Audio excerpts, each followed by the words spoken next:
제6곡 단테의 질문에 자진해서 대답하려는 빛은 황제 유스티니아누스의 혼이다. 그는 자기가 행한 법전 편찬의 사업, 로마의 독수리 기치 아래에서 행하여진 선인들의 위협과 시저를 비롯한 역대 황제의 공훈 등에 대해 이야기한다. 그리고 요즘의 독수리 기치를 둘러싸는 황제당과 법황당의 당리당략의 투쟁을 비난한다. 유스티니아누스의 호는 마지막으로 로메오의 일에 대해 언급한다. 로메오는 프로벤자의 라몬도 백작에게 종사하여 공이 많았으나 참언으로 궁정을 쫓겨나 거린이 되어 세상을 떠났다. 독수리는 라비니아를 빼앗은 옛사람을 따라 서쪽으로 왔는데 황제 콘스탄티누스가 그 독수리를 하늘의 운행에 거슬려 동쪽으로 옮긴 이후 100년에 100년을 거듭하고 또 몇 년 주의 새는 유럽 끄트머리의 일찍이 둥지를 떠났던 산 가까이에 머물렀다. 성스러운 날개 그늘 밑에서 역대의 황제는 그곳에서 차례차례 세상을 지배했는데 이윽고 대가 바뀌어 내가 다스릴 대가 되었다. 나는 본디 시저 황제였다. 지금은 일개 유스티니아누스이지만서도 이제 여기서 느끼는 시초의 사랑의 뜻에 따라 나는 법전을 검토하여 엄한 벌을 늦추고 필요 없는 곳은 깎았다. 그 사업에 착수하기 전에는 나는 그리스도에게 하나의 성밖에 인정하지 않았으며 인성은 없는 것이라 믿고 그러한 신앙으로서 만족하고 있었다. 그러나 당시 교황이었던 행복한 아가페투스가 나를 설득하고 권하여 참된 신앙으로 귀케 했다. 나는 그를 믿었었고 그의 신앙에 포함되어 있던 내용이 지금의 나에게 똑똑히 보인다. 대개 모순에는 진위 양면이 있는 것이 당연한데 그와 똑같은 것이다. 내가 교회와 보조를 맞추어 걷기 시작하자 하느님은 곧 나에게 큰 일을 착수하게끔 황공하게도 영감을 불러넣어 주셨다. 나는 일에 심혈을 기울여 군사는 부하 벨리사에게 맡겼다. 벨리사가 하늘의 도움으로 잇따라 무공을 세운 것은 바로 나에게 군사를 떠나라는 계시였었다. 이것으로 그대의 첫째 물음에 대한 나의 답에는 종지부가 찍힌 셈이다. 그러나 대답의 성질상 그 밖에도 두세 가지 설명을 덧붙일 필요가 있다. 그 깃발을 빼앗은 당도 적대하는 당도 아주 그럴듯한 이유를 붙여 성스럽고 거룩한 독수리의 깃발에 거역하고 있는데 그 꼴을 그대가 보아주길 바라는 거다. 생각해보라. 팔라스가 죽고 나서 아에네아스에게 왕위가 물려졌을 때에 비롯되는 선인들의 수많은 위협에 빛나는 기가 아닌가. 그대는 알고 있으리라. 그 기는 300여 년 동안 알바의 땅에 휘날렸다. 그러다가 마침내는 그 길을 둘러싸고 3대 3의 결투가 벌어졌다. 그대는 알고 있으리라. 그 길을 소나기에 넣은 7 왕이 연달아 인근의 부족을 넘어뜨렸지만 그것이 사비나 여인들의 화근과 루크레치아의 한탄이 되었던 것을 그대는 알고 있으리라. 로마의 정예가 그 길을 쳐들고 브렛누스를 무찔렀으며 피로스를 치고 그 밖의 왕후와 왕국을 제패한 것을 그 전투 때에 토르과투스와 쑥대머리라는 별명으로 불리운 크티우스, 데키우스 부자, 파비우스 등이 이름을 날렸다. 그 이름을 나는 자진해서 몰약으로 감쌌으면 한다. 그 기는 또 하니발을 따라 뾰오 강의 원천인 알프스의 험한 산을 넘어온 아랍인들의 교만을 꺾었다. 그 깃발 아래서 젊은 스키피오와 폼페이우스가 개가를 올렸다. 그대가 태어난 그 기슭의 언덕은 그 길을 대항하다가 고배를 마셨다. 이어서 온 세계가 천상과 같이 활짝 개이기를 하늘이 바라신 때가 다가오자 로마의 뜻을 체득한 시저가 그 길을 장악하였다. 그것이 바로로부터 라인에 걸쳐 성취된 것은 이젤 강, 로느 강, 세느 강이 보았으며 또 로느 강으로 흘러드는 모든 지류가 목격했다.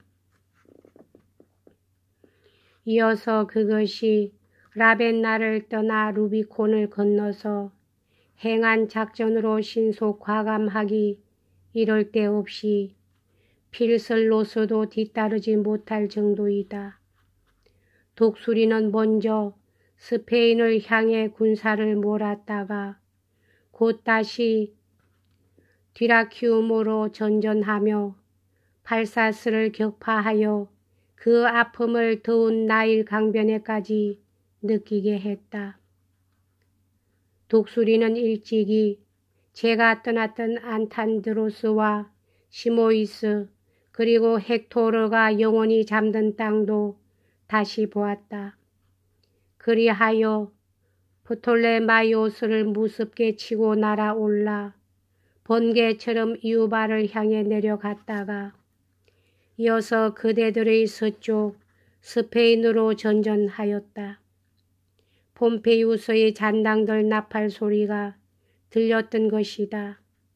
다음 기수의 손에 그 기가 들었을 때 그 기가 한 일은 지옥에 있는 브루투스와 카시우스의 꼴을 보면 알지만 그로 인해 모데나와 페루치아는 불행하게 되었다. 지금도 눈물에 젖어 있는 불쌍한 클레오파트라는 그 길을 보고 달아났으나 독사에 물려 갑자기 검은 죽음을 당했다. 독수리는 그 기수와 더불어 홍해의 해변까지 질주하여 그 기수와 더불어 세계의 평화의 기틀을 열었다. 그로 인해 야누스의 신전이 끝내 문을 닫게 된 것이다. 그러나 그 깃발 아래 복종한 현세 제국의 각지에서 지금 내가 말해온 그 깃발이 이룩한 사업도 또 그로부터 앞으로 할 사업도 3대 황제의 수중에 깃발이 쥐어졌을 때의 맑은 눈과 깨끗한 마음으로 본다면 아주 희미한 하찮은 것으로 변해버린다는 것을 알 수 있을 것이다. 내 속에 영감을 불어넣는 주의 산 정의가 내가 이제 말한 황제의 손에 주의 분노의 복수를 할 영예를 준 것이다. 이렇게 말한 입으로 내가 말을 거듭하는 것을 놀랄 것이다. 얼마 안 있어 독수리 기치는 황제 티누스와 더불어 치달려 원죄의 복수를 복수한 것이다. 그리고 롱고바르도의 이빨이 성스러운 교회를 물었을 때 그 깃발을 양쪽에 쳐들고 샤를로마뉴는 적군을 무찌르고 구원을 하러 갔다. 내가 먼저 비난한 자들과 그들의 가지가지 잘못을 그대는 이제 판단할 수 있을 것이다. 그대들의 모든 재난은 그것이 원인으로 일어난 것이다. 법황의 일당은 공기에 대해 황색 백합을 대립시키고 황제의 일당은 공기를 사적인 것으로 만들려 한다. 어느 쪽의 잘못이 큰지 분간하기도 어려울 정도이다. 멋대로 당리당략에 빠지거라. 하나 황제당이여 무엇인가 다른 기치를 들고 당략을 행하라. 너는 이 기치에 따르려 하지 말고 이 정의의 깃발에서 항상 정의를 물리치고 있지 않은가. 새로운 샤를르 왕이 부하인 법황당과 손을 잡고 이것을 막지 않으면 안 된다. 저보다도 강한 사자 껍질도 벗기는 독수리 발톱의 두려움을 왕께 인식시켜야 한다. 자식이 아비의 죄로 하여 우는 일은 이제까지도 수차 있었지만 주께서 백합 때문에 독수리 문장을 바꾸리라고는 아예 생각지 않음이 좋을 것이다. 이 조그마한 별은 후세의 이름과 자랑을 남기려고 생전에 자진해서 활약하며 선행을 베푼 자들의 영혼으로 꾸며져 있다. 이와 같이 올바른 길에서 벗어나 욕심적으로 기운 이상에는 위로 오르는 참다운 빛이 활력이 감해지는 것은 아주 지당한 이치이다. 그러나 우리들의 공덕 나름대로 보상이 주어졌으므로 보상에 과부족이 없다는 것을 안다는 것도 우리의 한낱 기쁨이 된다. 이렇듯 산 정의가 우리의 감정을 부드럽게 해주므로 여기서는 이제 감정이 부정 때문에 비뚤어지는 일은 전혀 없는 것이다. 하계에서 아름다운 합창의 온갖 소리가 화답하듯 이 천계 생활의 온갖 청계가 이 천구 사이에서 아름다운 화음을 이루고 있다. 이 수성 진주천에서는 로메오의 혼이 빛을 떨치고 있다. 그의 위대한 아름다운 공적은 세상에 받아들여지지 않았지만서도 그러나 그를 모함한 프로벤자인들의 얼굴에서 웃음은 사라졌다.